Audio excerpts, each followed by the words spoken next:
नमस्कार प्रेक्षकांनो, लग्नानंतर होईलच प्रेम या मालिकेमध्ये आपल्याला जबरदस्त ट्विस्ट पाहायला मिळणार आहे। इकडे काव्य आता आकाशकंदील लावण्यासाठी आता स्टूलवरती चढलेली असते, तर अचानक तिचा आता पायच घसरतो आणि आता ती खाली पडायला लागते। तर तेवढ्यातच आता तिथे पार्थ येतो आणि तिला झेलतो। आता तिला झेलल्यानंतर हे सगळं जे काही दृश्य आहे ते आता रम्या बघत असते आणि तिला खूपच राग येतो, तिचा खूपच जळफळाट होत असतो, कारण तिला असं वाटत असतं की पार्थ फक्त माझा आहे, पण ही काव्या मधीच आलेली आहे।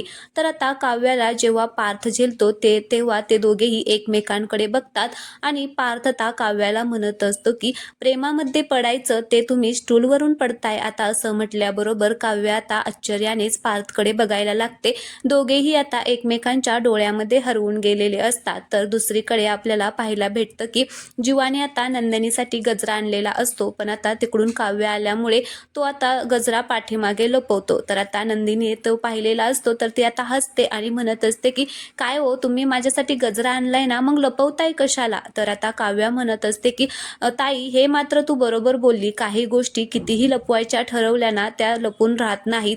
आता असं म्हटल्याबरोबर नंदिनीला मात्र काहीच कळत नाही, जीवाला मात्र काव्याचा हा टोमणा कळलेला असतो। तर आता नंदिनी म्हणत असते की अहो नका लपू, तो गजरा द्या माझ्याकडे। आता आजचा हा प्रोमो आवडला असेल तर व्हिडिओला लाईक करा, चॅनलला सबस्क्राईब करा। धन्यवाद।